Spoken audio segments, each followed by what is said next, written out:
Welcome to another video of the Target Individual Experience, the Target Individual Program. If you see me on screen, I'm looking up because the webcam is actually on the monitor, so I gotta look up. So excuse me. All right, so in this video, again, I'm here to expose what's being done.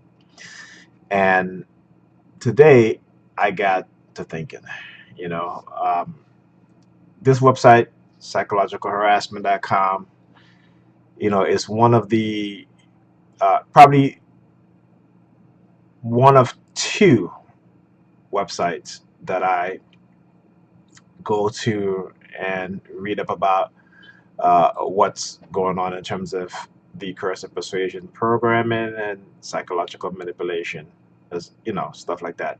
The other site is called the New World War.org. That site is created by Mark Rich, who's a targeted individual himself. But a couple years ago, there was a journalist.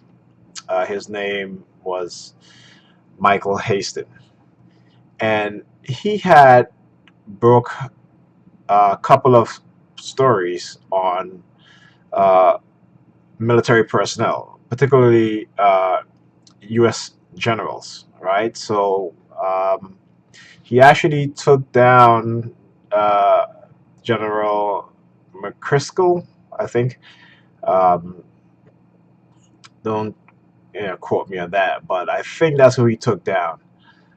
And then he also broke a story on the. Uh, well, let me before I do that, let me um, talk about this, right? So we talk about the individuals or the organization, whether it be the government, those within the CIA, law enforcement, and how they engage in psychological warfare, right? So on the website psychologicalharassment.com, under psychological manipulation, there is a subtitle called Psychological Warfare, Powerful Organizations and Secrets. And it says, when powerful organizations are willing to kill you and other people to preserve its secret and prevent exposure, you need to share that secret with the whole world. It reduces the value of targeting you or the value of your debt. Many organizations, including psychiatry, claim that psychological warfare does not exist, and some powerful organizations are willing to kill in order to preserve this knowledge and to prevent exposure. This knowledge has been used to drive people to homelessness, suicide, and to cause death through high levels of stress and sleep deprivation. It's called crimes against humanity and society, which is another very good reason to want to prevent exposure. And for whatever reason, I started thinking about that today. And then I remember Michael Hastings, okay, and how he died. And he died he uh, after the story by him was published, okay. And if you go on to RollingStones.com, this was published um, February 24th, 2011. So this is a long time. Okay. And the title is Another Runaway General, Army Deploys PSYOPs on U.S. Senators. Okay. And so he broke this story, okay, through sources that knew what happened. And because of that, I believe, as well as many others, that he was killed. He was assassinated. So I think, um, what year did he died? Let's see here. Okay, well, this is a story uh, about his death.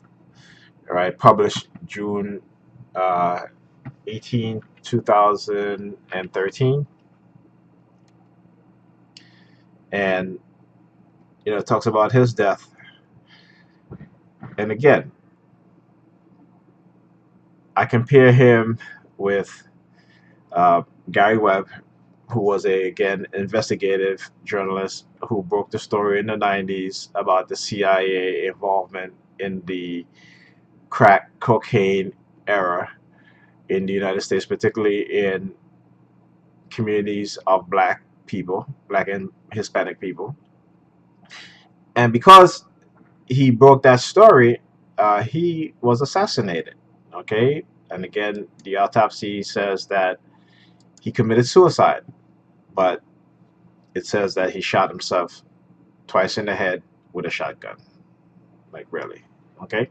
So, even, you know, something like that, people just put it in the back of their mind. They believe the official cause of death, and that's it. Everything's closed. But you got to look deeper. Okay. You got to look deeper.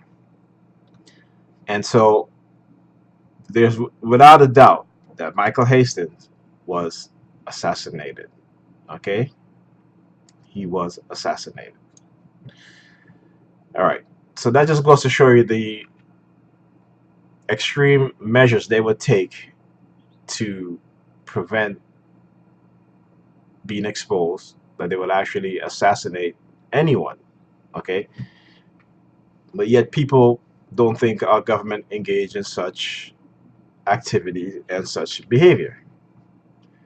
But if we look at history, okay, if we look at history,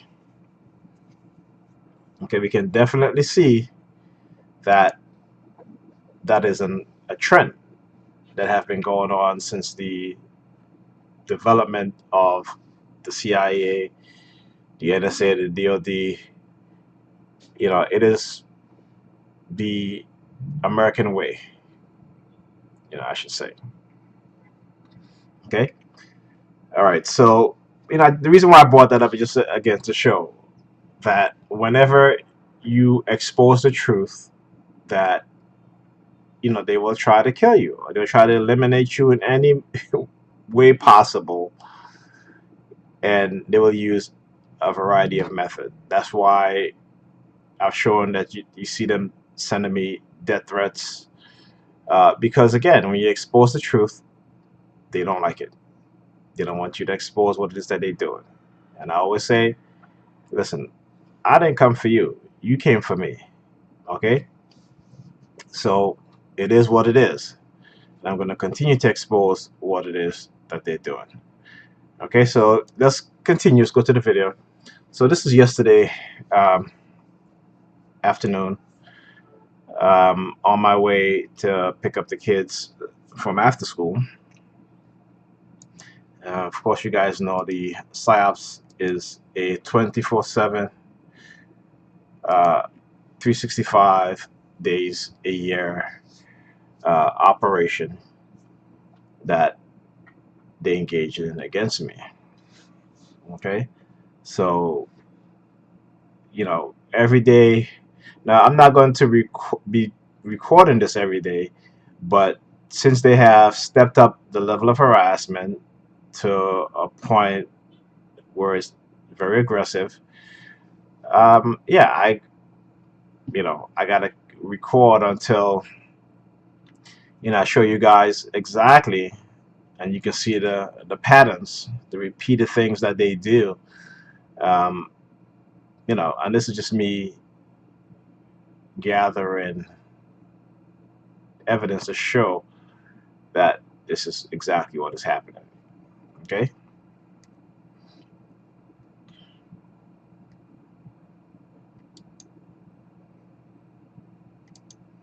Okay. So just gonna skip past some of this.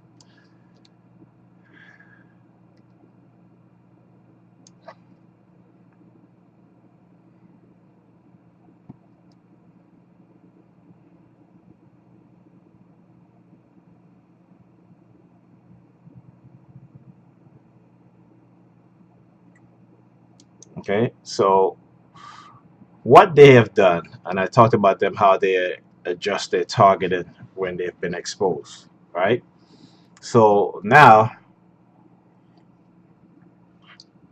instead of doing this, as they get close to me, they're going to do it at a distance where the camera won't be able to pick up what it is that they're doing.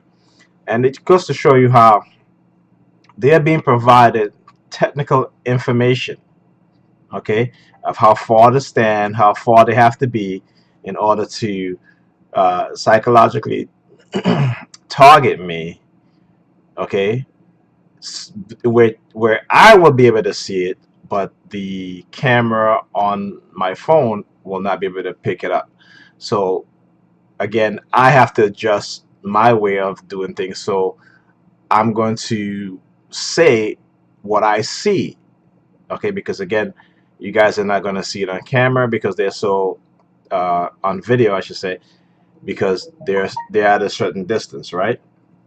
So you'll hear me. You just heard me say that how she folded her lips.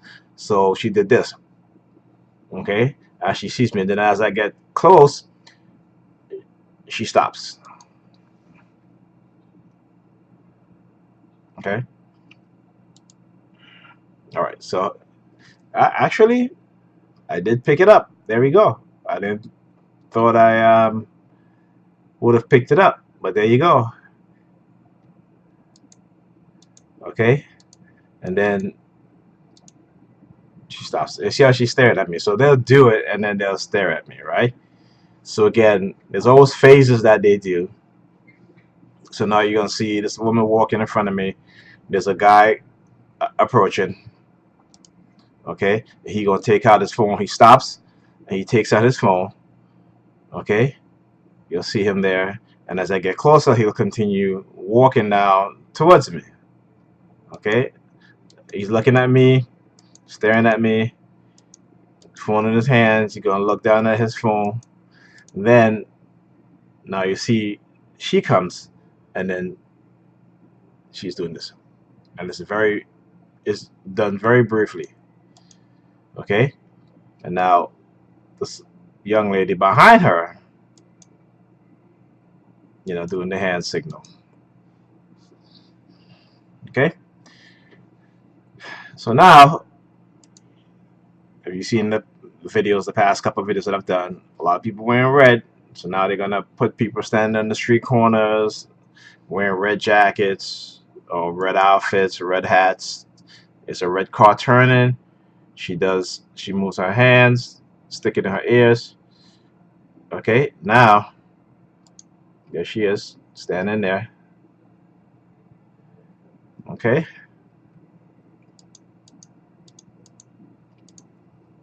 all right. So you think that's it? No. Check this out. Again, across the street, guy in the red hoodie. Now this guy sees me walking. He's gonna walk to the corner. Stands there, he's looking at me.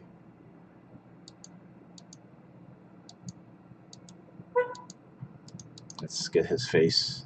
Okay. So they will always find new recruits.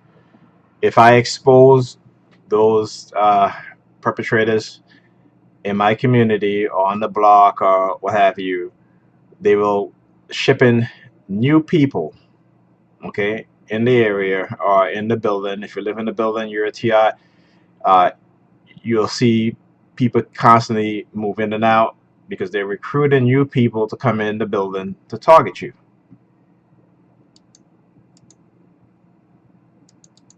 Okay.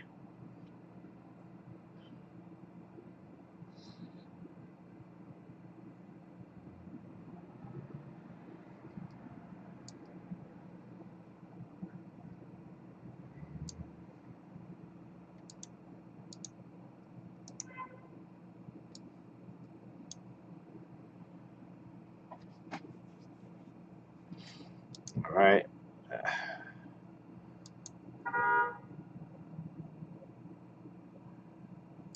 Again, you'll see this young girl constantly looking down at her phone, looking at me, looking down at her phone.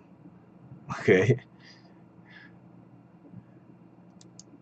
The other lady, again, folding her lips, like that. And so actually what I did also is that I blow the video up a little bit so that, you know, I can get a bigger frame, a bigger picture of these people.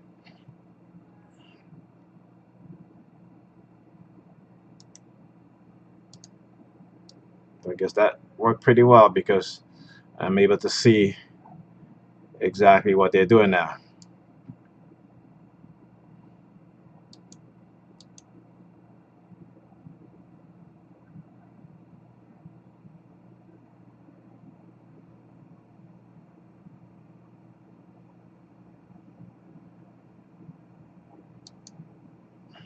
Okay.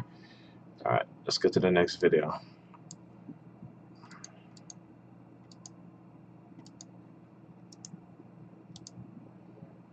All right.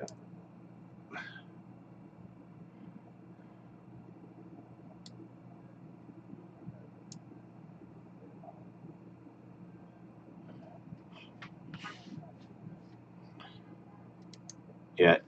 We're just discussing because I just signed a list up for another after school program, and it's the same 2 days as Ethan's after school program.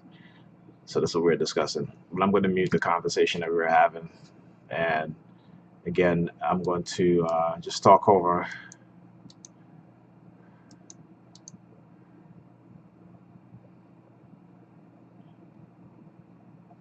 Okay. Now, teenager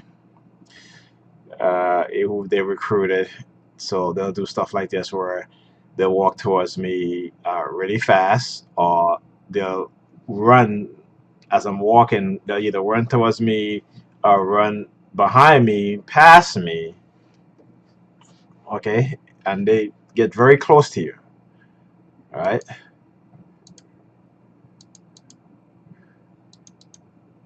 See, there he goes again,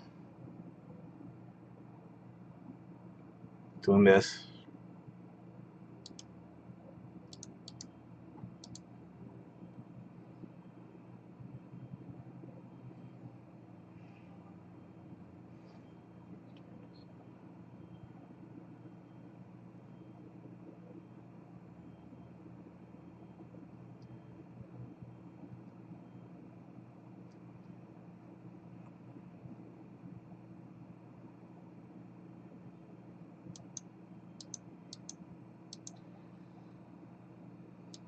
Okay, so here's the other face. See these two people here, not these two ladies, but the two teenager up there. Uh, they stopped, I guess, greet each other. The teenage girl stuck her finger in her ears at a distance where, again, the camera couldn't see, and this is as far as I can blow it up to this point, but it's still blurry, so you can't see it.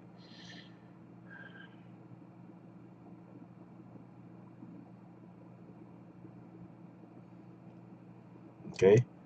Now, as I approach, now notice that people walk by them, and she didn't pull them over.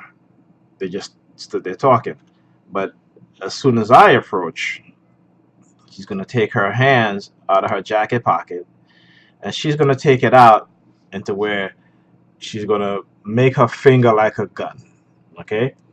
Or try to get it as close to looking like that as possible because she knows I'm videotaping. So again, they will try to mask their targeting. All right. So watch. Now he didn't have to move. Okay. But as soon as I approach, okay, she grabs him. Now let me go back slightly. I may have to adjust this ever so slightly because I want to be able to show her finger leaving her pocket. Like I said, I kind of blew up the video a little bit.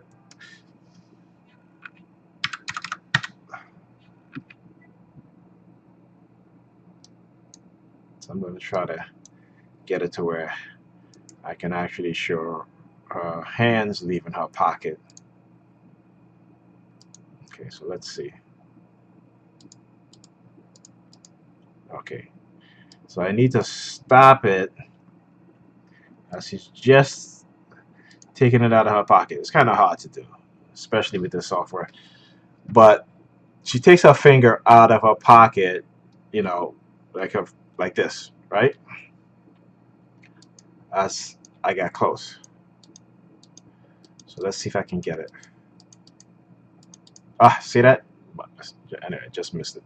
But anyway, you see how she takes it, her two finger, and you can see the two finger is extended, whereas the other ones, the other two, kind of like half folded. Okay, so they try to be slick and they try to mask their targeting. But again, I've been, studying exactly what they've been doing. Okay, and this is what has helped me get to this point where, you know, I can identify who's targeting me and who's not for the most part. Now check this out. Look at these. Look at this person here with these kids. Okay, person is a stroller. I think it's a woman. She's pushing a stroller. She stands there. See the little girl in the silver jacket. She starts to. I start to approach. She starts to walk across. She looks at me, looks down at her shoes. Okay, then as I try to move out of her way, she moves into my way to block me from passing. Right. So again, these people using their children to engage in this type of behavior. Now, if I had, knocked her down per se, right? What would you think would have happened? I'm sure there was a police officer hiding somewhere because this is what they do to try to set you up, right? To come and arrest me for assaulting a minor, assaulting a child, right? This is the shit that they do every single day. Okay? So I had to step side her just to pass.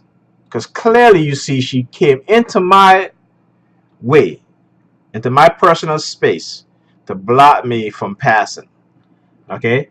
Because they're hoping that I'm so mad that I'm just going to take it out on this little child. You know what I'm saying? They're constantly trying to undermine you as a TI, undermine me from my experience.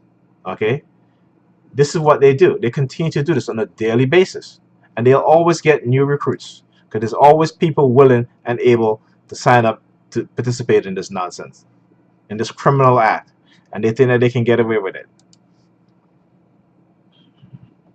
And so far, they have been getting away with it. But it's our job as targeted individuals, those of us who have the ability to expose, to understand the true nature of this program, okay, the non-consensual human experimentation part of it, and the use of the psychological warfare, psychological operations, the setup and frame-ups to try to blackmail you into silence. Those of us who know this, we have to be responsible and put the stuff out there, expose it, so that they will not be able to do this to anyone again. So again, here it is, another teenager walking, doing this, and then, again, extending that finger. Guy in the red, hands over his mouth. Let's go back again.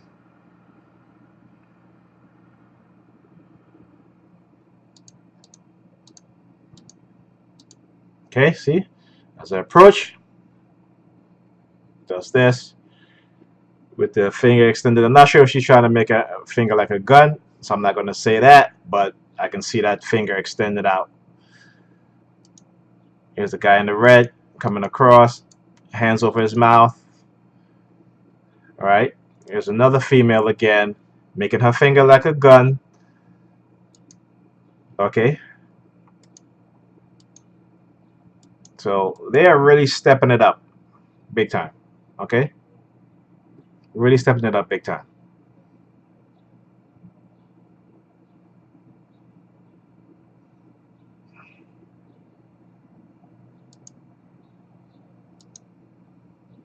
All right. This is So we're coming across the street, okay?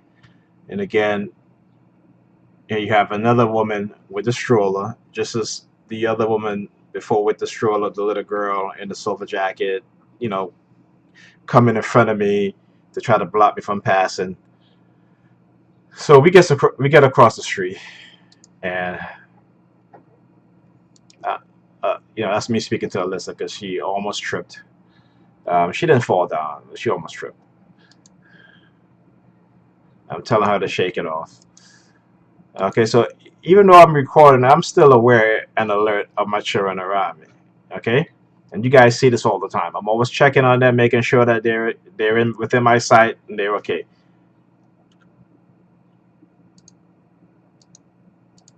So look at how she looks at me, and then she's staring at my daughter.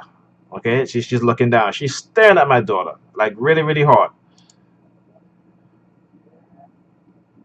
And so you hear me ask her, "What are you looking at my daughter for?" And then she give me this mean look. Again, yep. So again, this is the thing that these people do. They will stand out there with their children, okay? And because they know my personality, all right? Because regardless of whatever they first try to say about me, again, because they have to put out a narrative and then they have to condition you so they can say we are right because this narrative that we put out, this narrative that we created, that we made up is correct. And so they have to manipulate the target now to behave and act in a manner in which support their narrative about that individual. Okay? But when you come into the realization of what's happened to you, if you ever get to that point, and a lot of us don't. So there are a lot of people who are being emotionally manipulated and are being locked up, are being arrested for assault and all this stuff, and then given mental illness diagnosis. This is what's being done to a lot of them. I'm not saying all, okay, but a lot of people who have been diagnosed with having mental illness, depression, anxiety, is because they have been put into a coercive persuasion program.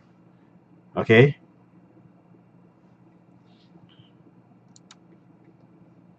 okay. So now this guy comes, he looks up at the window, and you see he does this. Okay, and then I say, "Let's look up at the window." Now, watch when I say that. Watch what he does. Okay, I just have to um, go back just to show you guys, and I do this because I want them to react how I want them to react, and they do it. Okay, again, once you start to study this program, you can anticipate what they're going to do, and you can also make them do something that you want them to do. Right? And the reason why I said that because I know he's either going to stick his finger in his ears or do this again to try to tell me to be quiet. And so when they do, I know that I have it on video.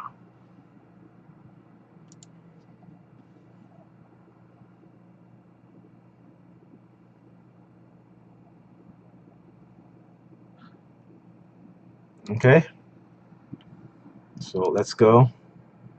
That's Ethan. He's a bundle of joy. Oh, right. Too fast. Okay. All right. So the next phase. Remember I talk about the color red? Now, Ethan, I bought him this jacket, this red jacket. And the reason why I bought him that red jacket for school because when the little perps at school are targeting him, whenever he's wearing that jacket, it does something to them to kind of like diffuse their attack on him. Okay? That's why any clothing that I buy that's the color red, they steal it. I don't have anything that's red because if I do buy a shirt, a jacket, a sweater that's the color red, they steal it from me. Okay, so red is a very powerful color that they use, right? And you can also use that color back against them. But know this, they will probably steal your clothes, whatever it is that you have that's red and that you use single day outside, when you wear outside, they will steal it. Okay, and also me buying him that color jacket, I use it as a desensitizing type of thing, right? So when I see him wear it all the time, it doesn't really affect me as it used to. There is no negative uh, association, no negative feeling that I get.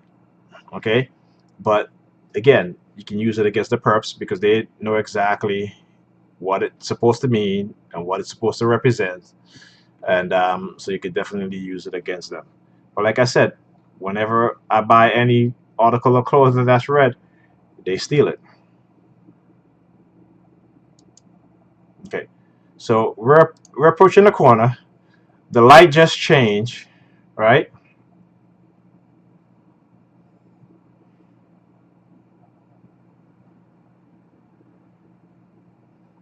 Okay,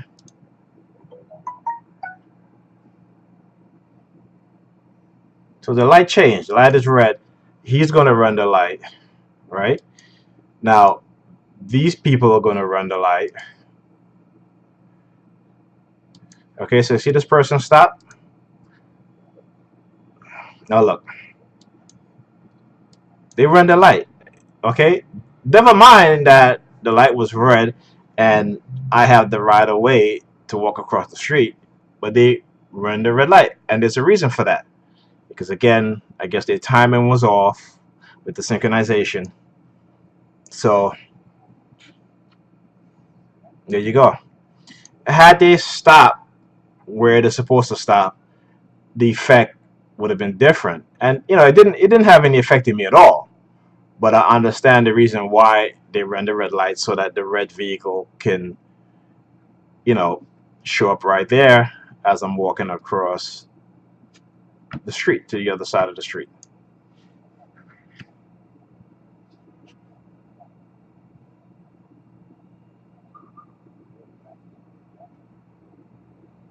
Okay. Okay. So again, this is something that that they do, man. It's ridiculous, but this is what I go through on a daily basis. Okay. And so this was last night. I went home because of the heavy microwaves attacks, and so I decided to go home. Okay, so let me let's go here. Let me let this play. I'll let myself explain it.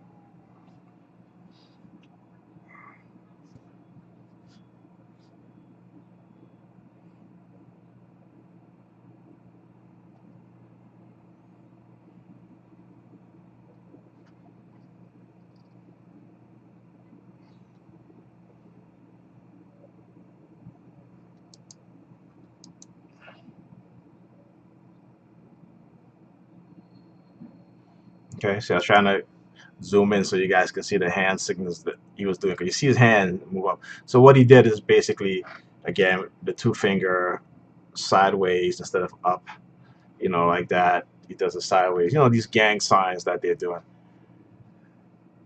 And you wonder where, all these gangs starts getting and doing these gang signs, right? That's a revelation for you guys.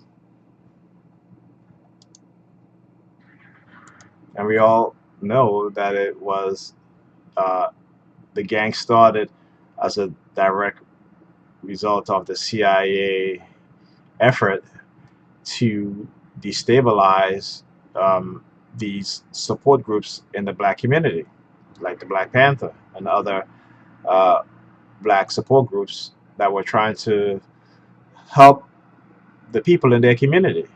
And the CIA came in and destroyed those organizations. And the result of that led to the creation of these violent street gangs. And where do you think they got the weapons from? The CIA. And again, I'm just speculating. I have no proof, but go and read Gary Webb's book, Dark Alliance. It's all in there.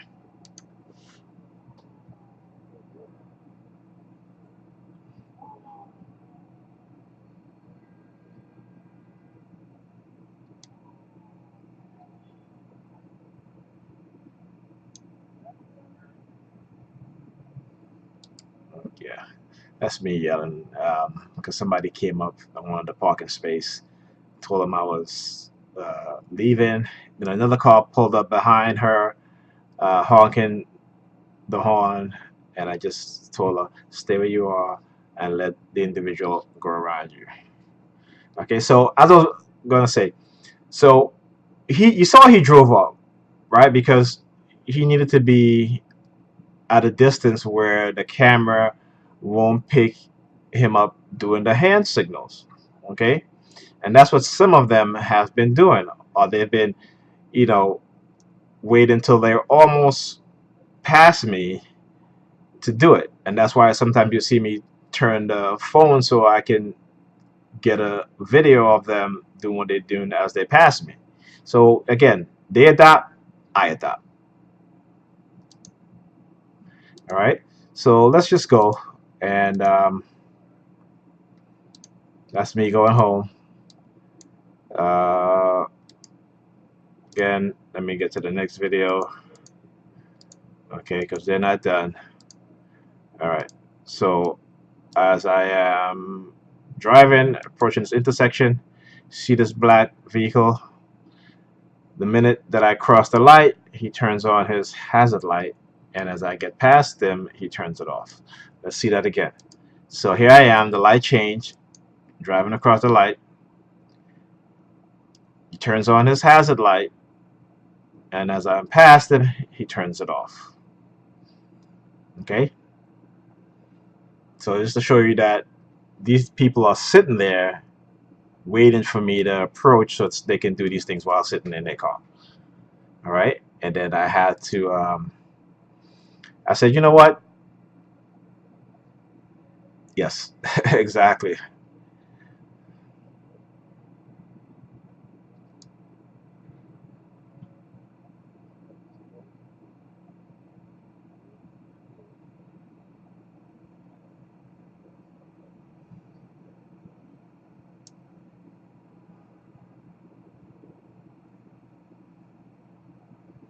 All right. Okay. Okay. So here I am on my block, got parking, and let's go to the next video. Okay. So got parking, walked across the street, and of course, you know, they got the perpetrators there. She was waiting. She saw me. Then she started walking as I crossed the street. Okay.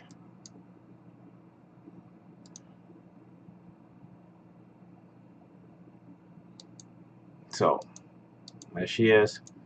And as again, as she approached me, you'll see her do this. Okay, again, this is a repeated thing that I keep showing you guys, right? There is no coincidence. This is something that they do when they see me. Some of them, because they don't want to be caught on video, will do it at a distance. Okay, some who just don't care, you know, because I guess they're just big and bold. You know, they'll do it in front of me, or they'll do it as they walk by. And this is how I have to turn my body so that I can video them doing that exact same thing and other things. Okay, so standing there, she was standing there. hmm Yep. So she was standing there across the street. As soon as she saw me, and it's to show that she was waiting there for me. Okay, this is the stalking mentality of these individuals, right? The narcissism, right, of these people, the psycho mentality that they have they have been created within them, okay, by them being a part of this coercive persuasion program. Okay. All right. So, but you think that's over? It's not. I got more. I got plenty more. Okay.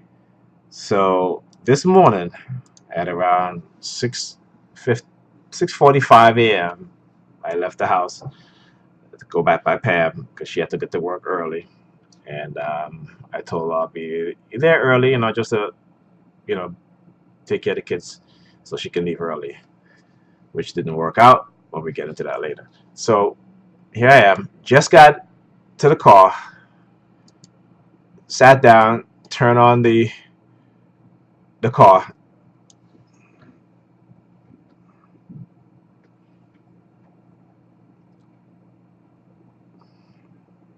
All of a sudden, this guy came, parked. He just pulled up right beside me. Now I just got into the car, just turned on the engine. He comes, park right in front of me. Now he's not waiting for parking because there were plenty of parking. Okay, what it is that they're giving these civilians access to my location. Okay, so I'm being tracked. Okay, and they're giving these civilians access to my location.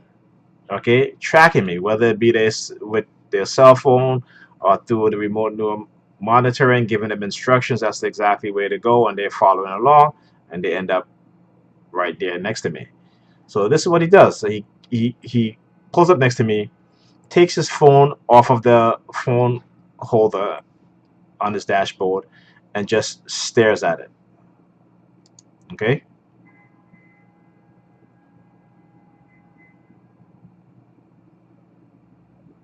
As you can see, his mouth is not moving, so he's not talking to anybody.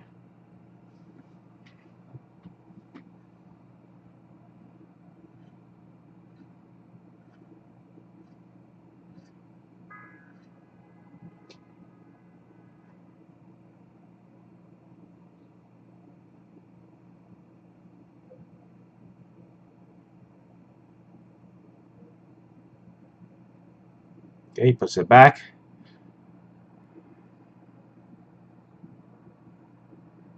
and then he drives off.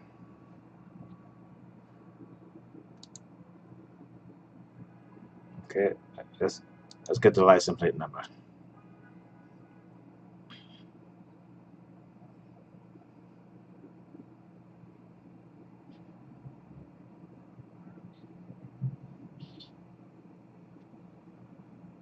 Okay, now check this out.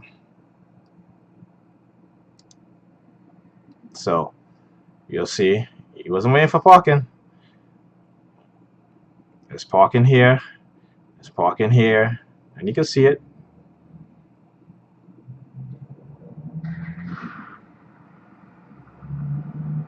There's a ton of parking over here on the left side.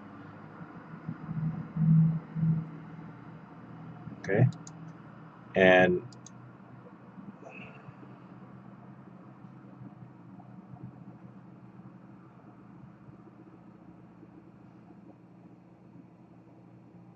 okay.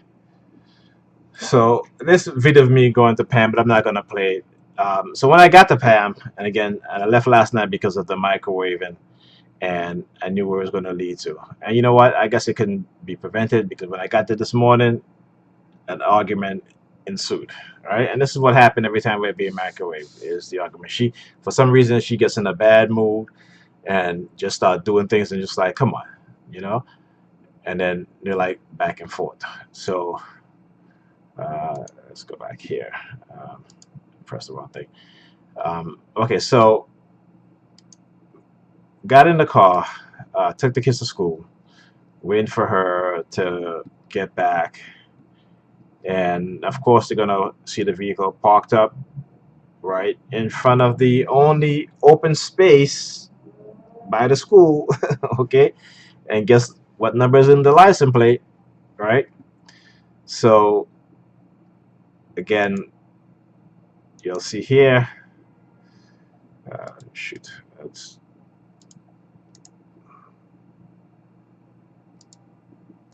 So we're just gonna go,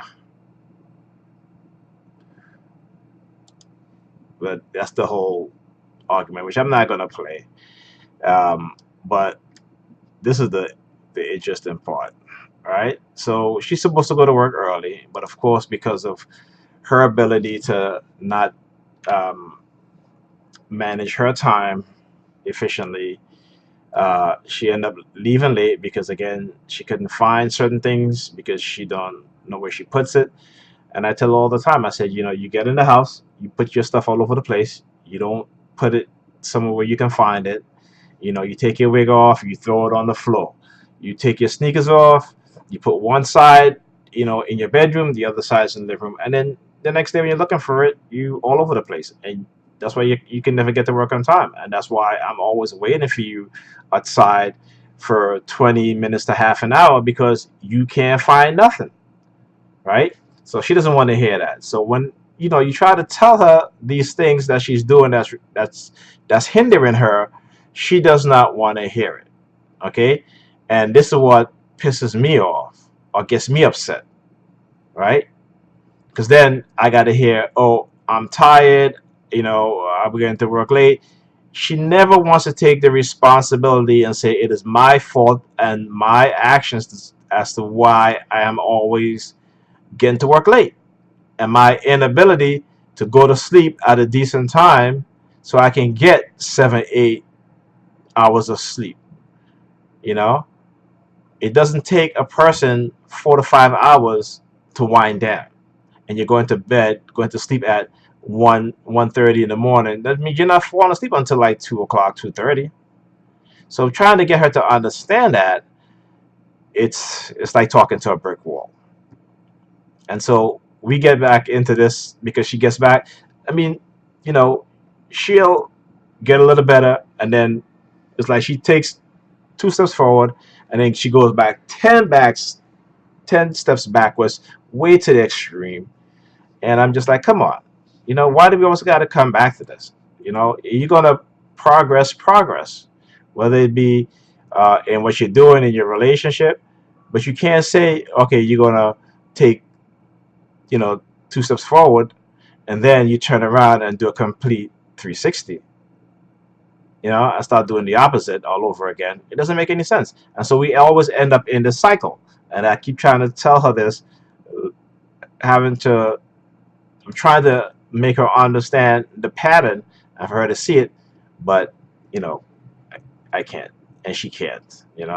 And that's the majority of people out there because they don't see the conditioning patterns that's happening around them. They're totally oblivious to this, and when you bring it to their attention, when you tell them the truth about it, they suffer from a heavy dose of cognitive dissonance. All right,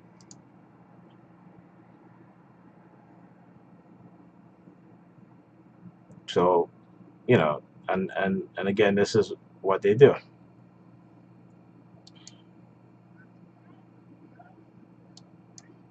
But she's so stressed, and look at them walking across smiling because they know what it is that they did. They know what it is that they do. It. They know they're the one that's causing this rift between me and her. So they can try to be all. And remember, she had to get to work early, so she storms out of the car, right? Because she doesn't want to hear me talk about, you know, telling her, don't blame me for you being late. Blame yourself because it is you. It's not me. It's you, right? It's like when I came in the house this morning, woke the kids up, asked them, I told them that I was going to give them cereal so we can leave on time, right? Because she didn't wake them up, so I had to wake them up. So she comes and she's like, well, there's bagel there, and I was going to make them bagels. So I said, okay, right, make them bagel, make them their breakfast then. If that's the case. Ethan was fine with cereal. Alyssa wanted cereal. She didn't want the bagel. She wanted cereal. But this is what she does. When I say something, she'll try to undermine everything that I say. And this is how we get into this argument over and over again.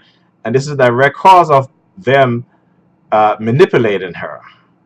Okay, and when I try to explain it to her, she doesn't want to hear it, and then this is how she behaves. Okay,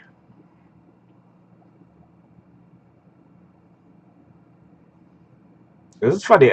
I'm taking you to work, and you're going to storm out the car. Okay, and you're already late. All right. So that's her right there in the black with the gray pants, walking like all mad. Now she got to catch a bus or a dollar van when she could have, stayed in the car. I would have drove her to work, taking me 15 minutes, and she would have been there, right? But again, they manipulate her, and so I'm like, whatever. Okay, you guys hear the fire truck sirens in the back? Very low. You hear it very, very low. Okay, low frequency sirens. Tell you, they'll, like I said, they'll always adjust. They'll go from being loud, and when I start to expose them and start to show a pattern, they'll start to do it at a very low frequency, so you can't hear it. But I hope you guys can hear it, because I can hear it in my headphone. I certainly hear you guys can hear it on the video.